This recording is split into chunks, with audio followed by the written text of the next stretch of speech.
Hello guys, Ricky here. This is our very first video on our channel, and in this channel we are going to learn some Python programming languages basically, and we will also cover some other programming languages as we move on further. So, what is my intention behind this channel is to provide you some taste of Python and that you can use Python for your web development and machine learning and AI part as well. We will cover that things also, that how to use Python with AI modules and how to use Python in machine learning or how to use Python in machine learning algorithms. Okay, so we will cover all of that. So when we start programming, so first thing is that why should we start programming? Okay, so in my opinions, as per I think is that nowadays programming is like a supernatural power that you can have if you are willing to learn programming only then. If you have some like deep desire of learning programming, then you can do anything that you want. So that's why programming becomes important, and it's up to you, of course. So why to start with Python? Of course, a question arises, why to start with Python? A very simple answer is that Python is very easy to learn for beginners. If you have if you have no any background in programming, still you can start with Python and it will be very easy for you to learn it. Why is that? Because when you will go for any other programming language like C or C sharp or C++ or Java, then you may see some complex syntax. So what are the syntax? Syntax is like a way in by which a program is written so that computer can understand and compile it. Okay. So the way Python programming is written, it's very English friendly and it's very user friendly so that everyone can understand the Python syntax.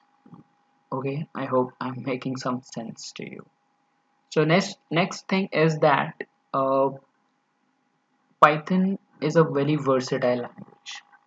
Python can be used to develop web applications, mobile applications, even games. And as I said, it is highly in demand in AI field. Like it is always being, like not always, other languages are also there, but it is highly used in data science, machine learning, and AI as well. So it has a very high scope, of course, and it is easy to learn. So we can say that Python is a very good platform to start with.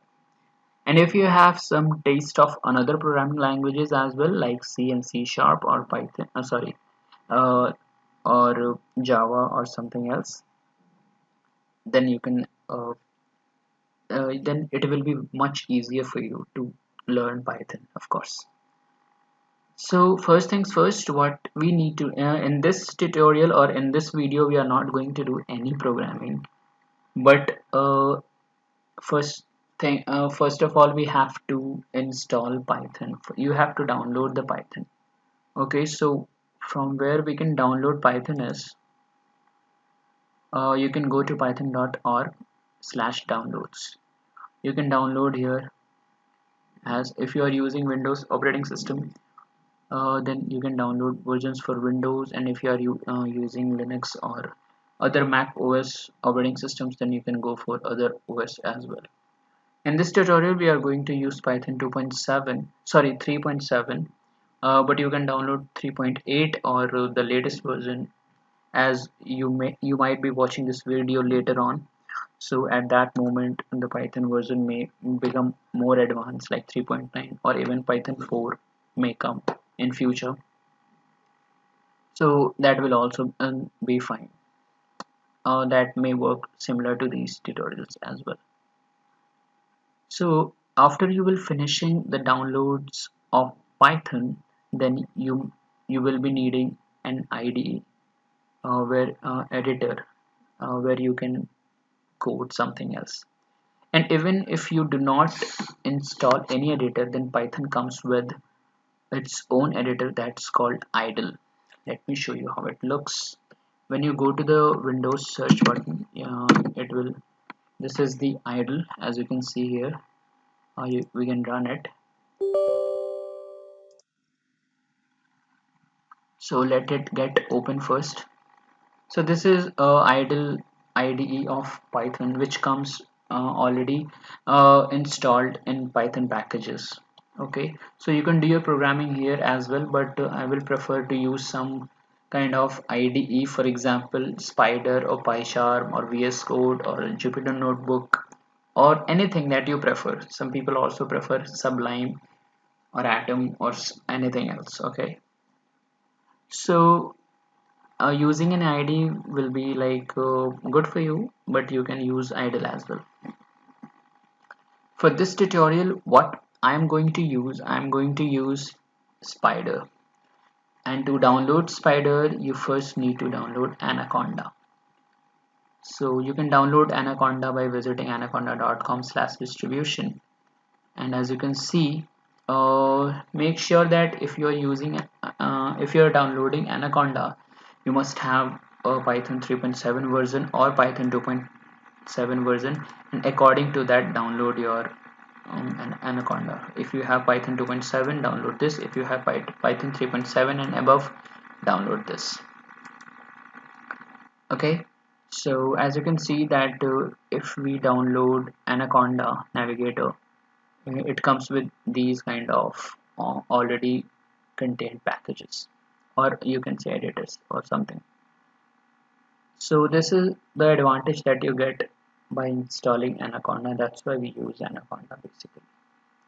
And if you are confused that but the disadvantage of using Anaconda is that you might not be willing to download such a large file for 66 MB. So if you are not willing to download this kind of file, then you can go for simply PyCharm. PyCharm is also large in, but it is good as compared with Anaconda. PyCharm also, I don't know, I don't remember its what was its size actually. So simply you can go for PyCharm. If you are confused which IDE you should use, you can go for PyCharm as well. So after you will install the Anaconda, let me show you. You may see some this kind of interface.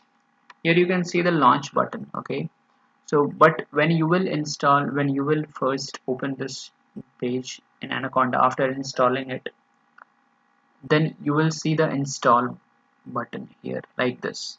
Okay, and after that, if you want to use Spider like me or Jupyter or VS Code, then you have to first install it. Like click on this install, and then it will get installed, and then you can launch it from here. Okay, when you will launch it, then I'm sorry, I mistakenly clicked on it. So when you will launch this, you may get this kind of interface. This is the Spider ID. So here we are going to code our first program.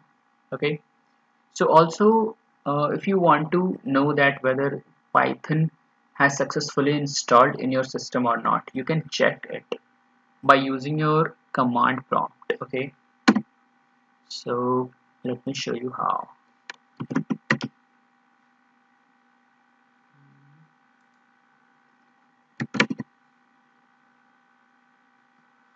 I'm sorry, I had mistakenly clicked on that and it got open 2 times.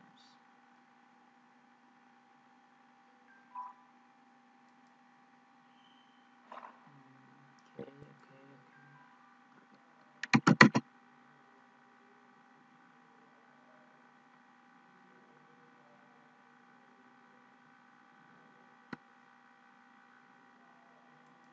sorry, my computer speed is somehow slow.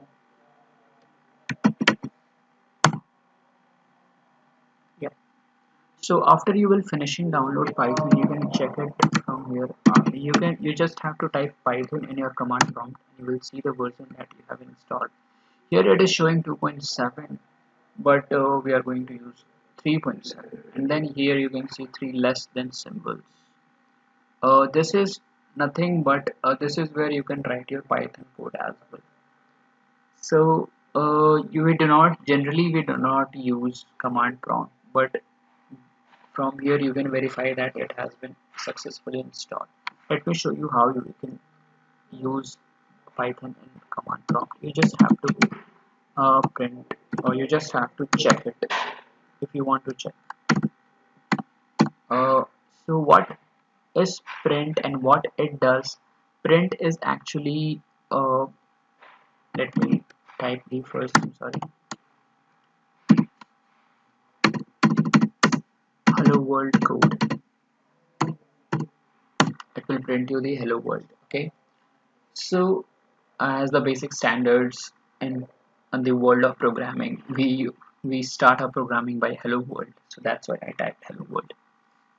So what is print and what it does? Actually, we are going to explore it in our next video, but for now I can tell you that print is basically an inbuilt function that comes along with when you install Python. Okay, you don't have to import it from other modules or from another files. Okay, it just comes within the installation of your Python packages. So print is a built-in functions. So what are the functions? We are going to cover that as well in our upcoming videos. So what print does is actually it prints anything, like whether it is an integer or whether it is a string. So what are the string, what are the integers? These are the data types. So we are going to cover that as well in our upcoming videos. Okay, so basically it prints out the string uh, inside this so-called braces, I'm sorry, single commas, single inverted commas or double inverted commas. It prints whatever will be written inside this single inverted comma or double inverted comma. So we are going to see this in even more detail in our upcoming videos. For now, this is it. And if you want to exit this Python environment, you can just use exit function. Okay, and you will be out of this Python environment. So that's it for now, guys. I'll see you in our next video. And if you have any question or anything that you may think that you can share with me, then you can write it in the comments. I'll be very happy to reply you with that. Thank you so much.